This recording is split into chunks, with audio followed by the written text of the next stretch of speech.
Friends, thank you for being here today.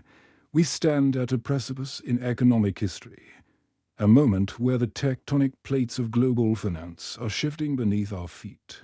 Largely unnoticed by the mainstream narrative until the tremors become too violent to ignore.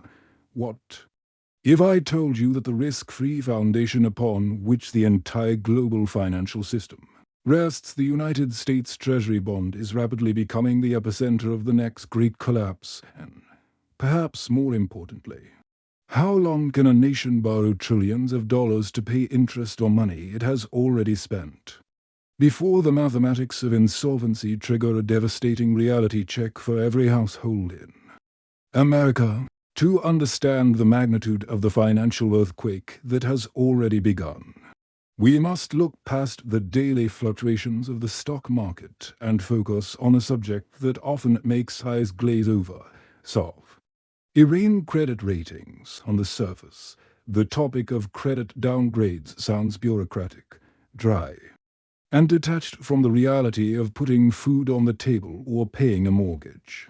However, to dismiss these downgrades as mere administrative adjustments is to ignore the flashing red lights on the dashboard of the American economy. The downgrade of the United States credit rating is not a clerical error. It is a systemic signal that the era of unlimited borrowing and consequence-free spending is coming to a violent end. To truly grasp the severity of our situation, we must first decode the signal sent by these credit downgrades and understand what they actually represent. A credit rating is, in its simplest form, a report card for a borrower. When an individual applies for a mortgage, a car loan, or a credit card, the bank assesses their credit worthiness based on their history of repayment, their income, and their existing debt load. If you have a history of maxing out your credit cards and paying only the minimums while your income stagnates, your credit score drops. This drop is a signal to future lenders that you are a risky bet. Consequently, if you can borrow money at all, you will pay a significantly higher interest rate to compensate the lender for that risk. Countries do not have personal credit scores, but they have sovereign ratings issued by major agencies such as Moody's, S&P, Fitch, and Scope Ratings for decades. The United States held the coveted AA rating the gold standard of financial safety. This rating allowed the U.S. to borrow cheaply and cemented the U.S. Treasury bond as the risk-free asset against which all other financial assets in the world are measured. However, that reality has fractured. S&P downgraded the United States in 2011. Fitch followed suit in 2023. Moody's and Scope Ratings have issued dire warnings and downgrades more recently. The shift from AAA to AA+ might seem like a minor academic distinction, but in the world of global finance, it represents a seismic shift. It signifies that the United States is no longer the pristine borrower it once was. It is crucial to clarify what this downgrade means and what it does not mean. It does not mean that the United States government will default tomorrow in the sense that the Treasury Department will fail to mail out checks. The U.S. can print its own currency, so it can always nominally pay its bills.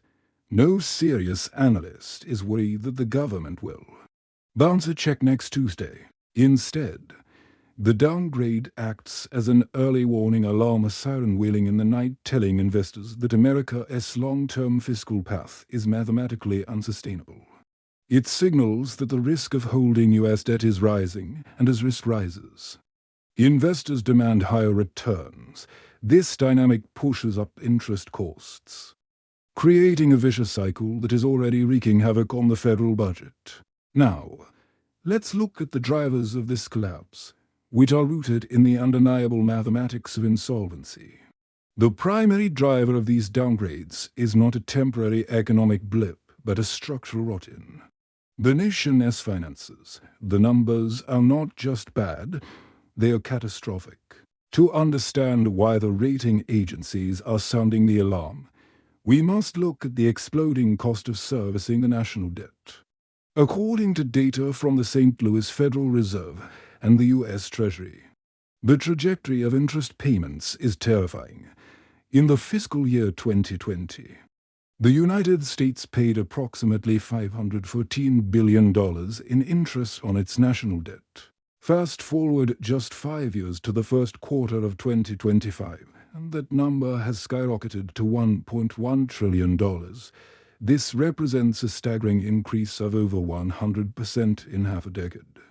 We must pause to contextualize this. When a household's mortgage payment doubles in 5 years, it is usually a catastrophe unless their income has also doubled. But the U.S. government's income has not doubled. The economy has not doubled. The only thing that has doubled is the cost of renting the money we have already spent.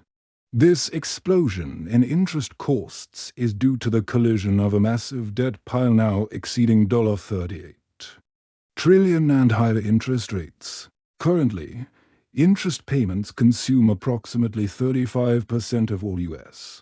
tax revenue. Think about that for a moment. More than 1 out of every $3 you pay in federal taxes goes nowhere. It does not fund the military. It does not pave roads. It does not pay for a Social Security or Medicare. It does not educate children. It simply goes to bondholders to service the debt from the past. This is dead money. It is a drag on the economy that is becoming heavier by the day. Furthermore, we are witnessing a historical anomaly regarding deficits. Historically, the United States ran massive deficits only during times of existential crisis, such as World War II or the 2008 financial crisis. Once the emergency passed, the government would typically move back toward a balanced budget or at least manageable deficit levels. That discipline is gone.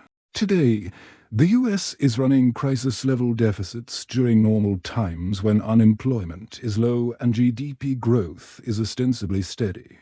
Scope Ratings projects that the U.S. debt-to-GDP ratio will reach 140% by 2030. This places the United States well above most of its economic peers and into territory usually reserved for a failing states.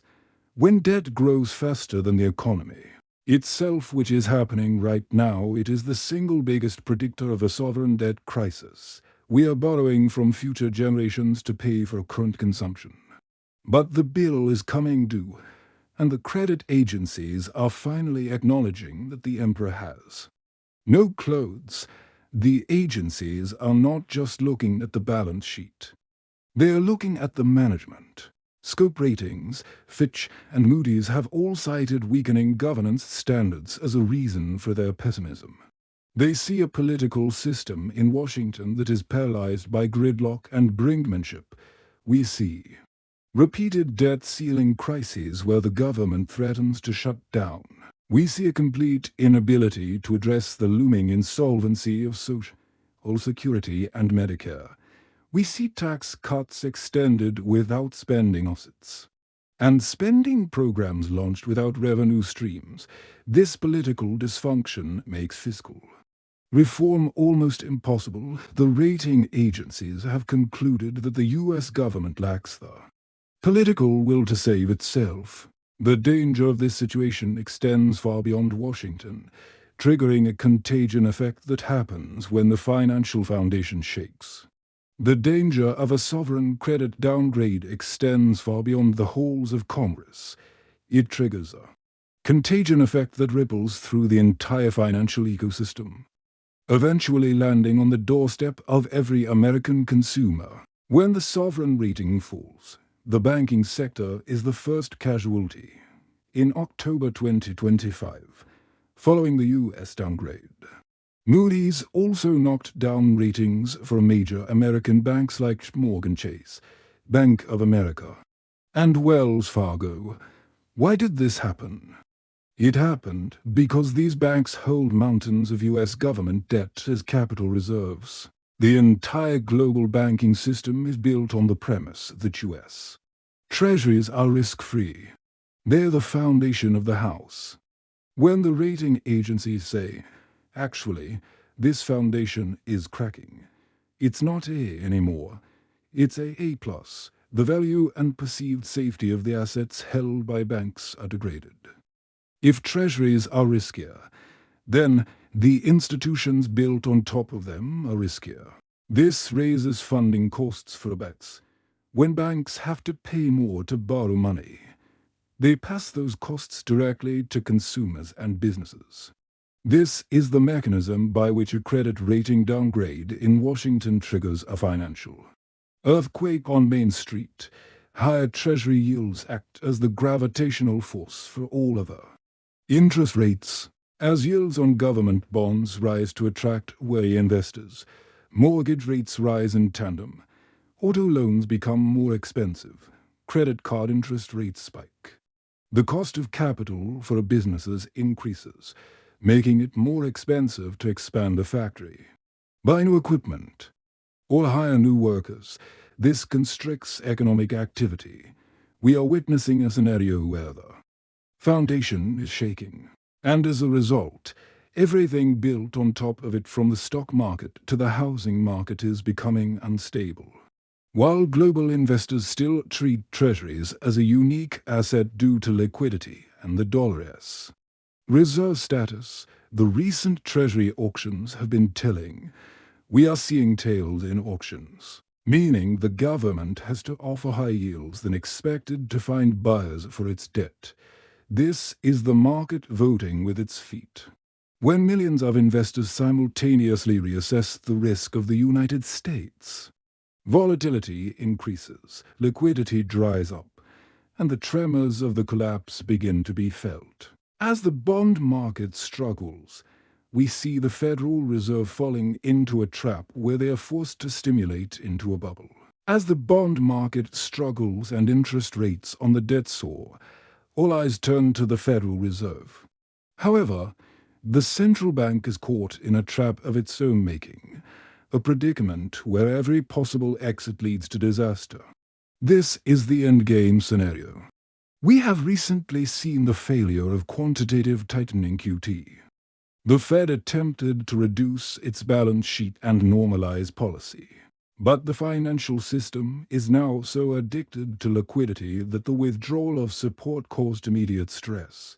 We saw stress in the repo markets, where hedge funds and institutions trade treasuries for cash.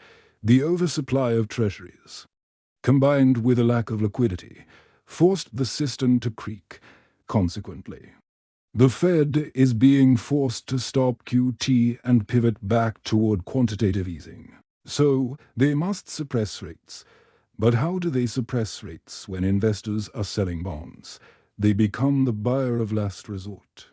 They print trillions of new dollars to buy the bonds that no one else wants at current prices.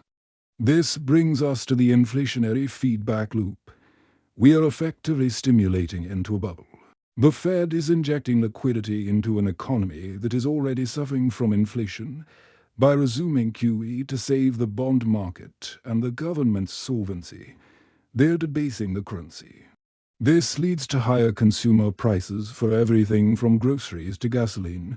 Crucially, this creates a paradox for the bond market. If the Fed prints money to buy bonds, they might temporarily lower nominal interest rates. However, the resulting inflation erodes the real value of those bonds.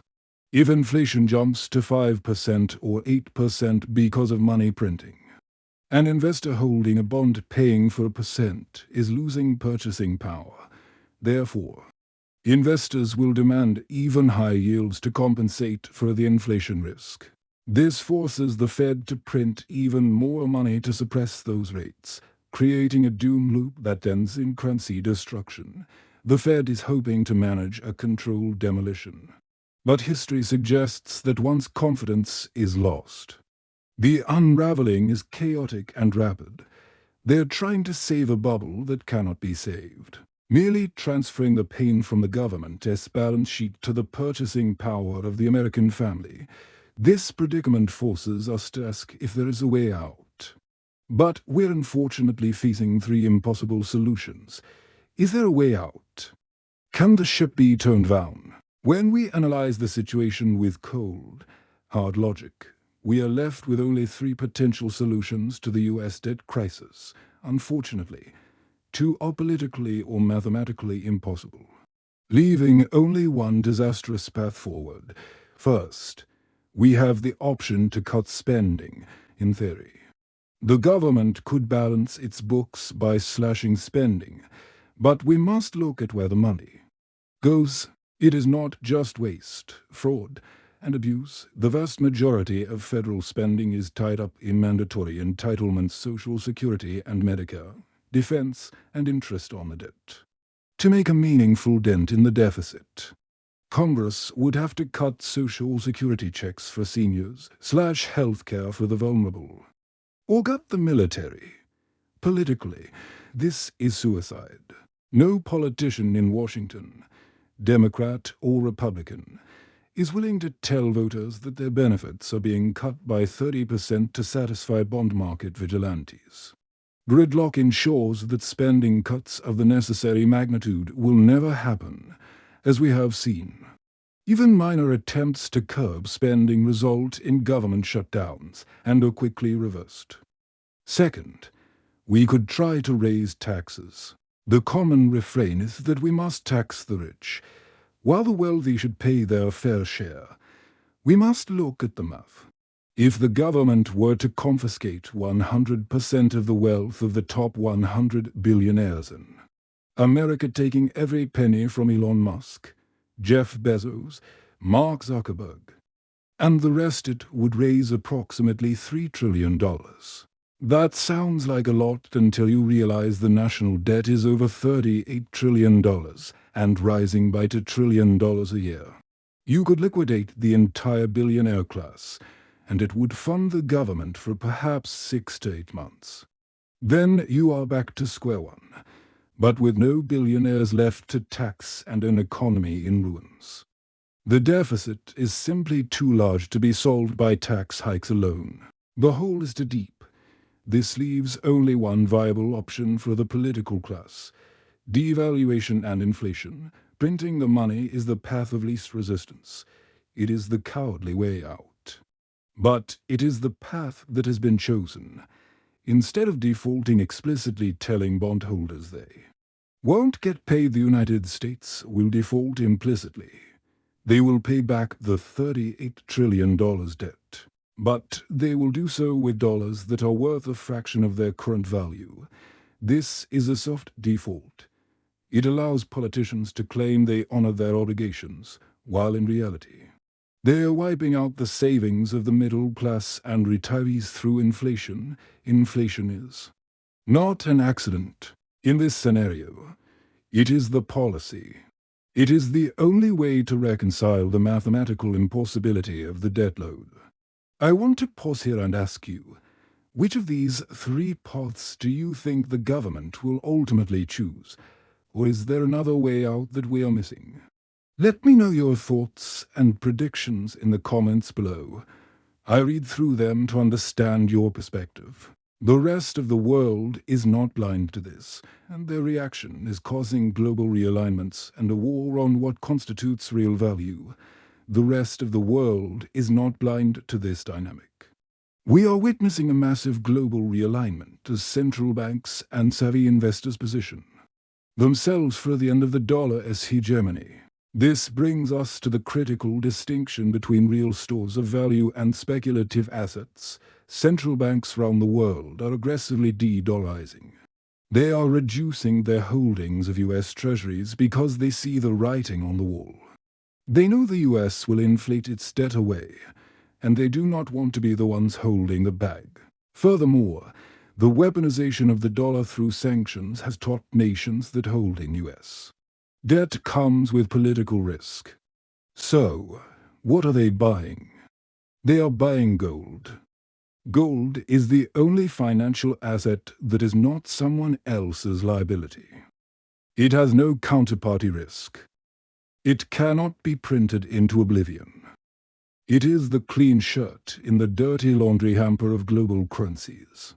The accumulation of gold by central banks is a strategic move to insulate their nations from the coming dollar collapse. This distinction is vital when comparing gold to Bitcoin. While many proponents pitch Bitcoin as digital gold, the behavior of the market suggests otherwise in times of liquidity stress and financial instability. We have seen Bitcoin behave like a high-risk tech stock, not a safe haven. When the markets shake, Bitcoin often sells off alongside the Nasdaq, plummeting in value. As noted by market analysts like Peter Schiff, Bitcoin has seen drawdowns of 40% or more even as gold hits record highs. A store of value cannot lose nearly half its worth in a matter of weeks. To be a store of value, an asset must actually possess value to store. Gold has intrinsic utility and thousands of years of monetary history. Bitcoin relies on the greater fool theory, the hope that someone else will pay more for it. Tomorrow, central banks are not buying Bitcoin to back their currencies. They are buying gold. This divergence tells us everything we need to know about what the smart money considers a true safe haven. Furthermore, we must look at emerging markets. As the US dollar weakens due to the Fed's inevitable money printing, commodities and emerging market assets are poised to outperform countries that produce real goods. Oil and copper. Agriculture will see their terms of trade improve as the dollar falls. They will consume more of what they produce rather than exchanging it for devaluing paper dollars. This represents a massive transfer of wealth from the financialized West to the resource-rich East and South. However, as we scrutinize this shifting landscape, we must also arm ourselves against a psychological trap that has ensnared citizens of failing economies throughout history: the dangerous illusion of nominal prosperity.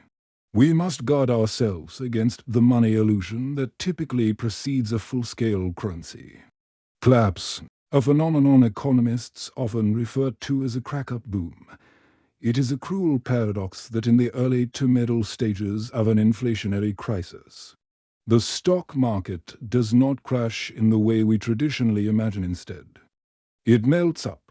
You might look at your 401k or your brokerage account and see the numbers hitting all-time highs. You might see the Dow Jones or the S&P 500 soaring to dizzying new records and believe that you are getting richer. This is the trap. In a hyperinflationary or severe devaluation event, asset prices rise in nominal terms simply because the currency they are denominated in is becoming worthless. We saw this in Weimar Germany. We saw it in Zimbabwe, and we are seeing it in Venezuela. The stock markets in these nations posted astronomical gains right up until the moment the currency ceased to function. If your stock portfolio gains 20% in a year, but the cost of bread, gas, and housing rises by 30%, you have not made a profit.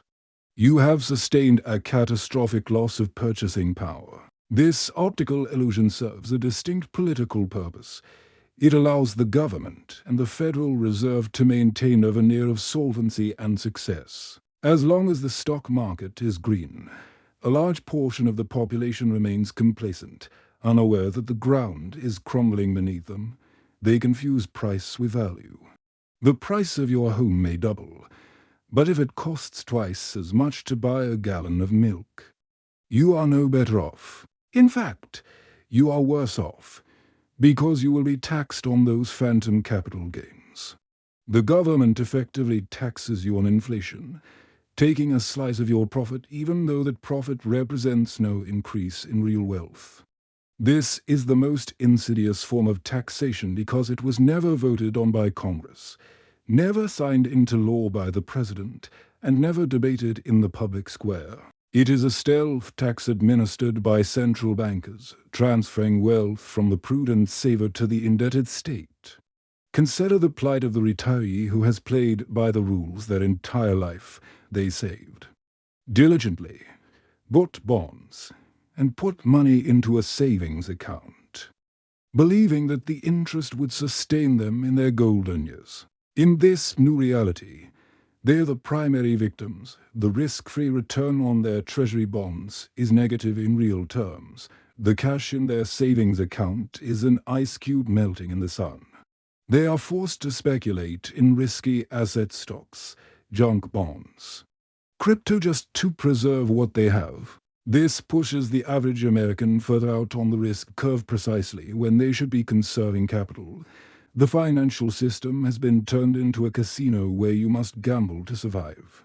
And the house the government and the banking cartel has rigged the odds. This is why the war on value is so critical to understand. When the currency itself is the source of the rot, holding cash is a guaranteed losing strategy. The shift we are discussing today is not just about portfolio allocation. It is about a fundamental change in how we perceive wealth. Real wealth is not a number on a screen or a piece of paper with a president's face on it. Real wealth is purchasing power. It is ounces of gold, barrels of oil, acres of productive farmland, and the capacity to produce goods that the world needs. The illusion of the paper economy is fading. And those who fail to recognize the difference between nominal gains and real value will find themselves trapped in a burning building, clutching bags of money that can no longer buy their way out. The credit downgrades are the fire alarm. The rising stock market is merely the smoke obscuring the exit. As we look toward the inevitable aftermath, it becomes clear that the credit downgrades are just the beginning of a profound transformation. The credit downgrades we are witnessing today are merely the first tremors of the financial earthquake. The collapse has started. Even if the building is still standing, the structural integrity is gone. If we look at the timeline, the expectation is that further downgrades will occur as we move deeper into 2026 and 2027. The rating agencies will eventually be forced to acknowledge that the U.S. has no plan to fix its balance sheet. The house of cards will collapse not because of a single event, but because the accumulation of debt, interest costs, and political dysfunction creates a weight that the system can simply no longer bear. The result will be a transition that defines the next generation. We are moving from a world where the US dollar was the unshakable anchor of global finance to a world of volatility, high inflation, and fragmented markets. The exorbitant privilege that allowed Americans to consume more than they produced is ending. The financial earthquake will result in a massive transfer of wealth. It will transfer wealth from creditors to debtors and from savers to the government via the hidden tax of inflation. It will punish those who hold their wealth in paper assets and government promises. And it will reward those who hold real, tangible assets. We cannot stop the earthquake. The geological pressure of $38 trillion in debt has already built up. But we can understand it. We can see the downgrades for what they are.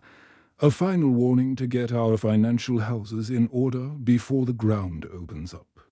The illusion of safety in U.S. Treasuries is shattering, and the reality that follows will be unlike anything we have seen in our lifetimes. If you found this analysis valuable and want to stay ahead of these economic shifts, please hit the like button and subscribe to the channel.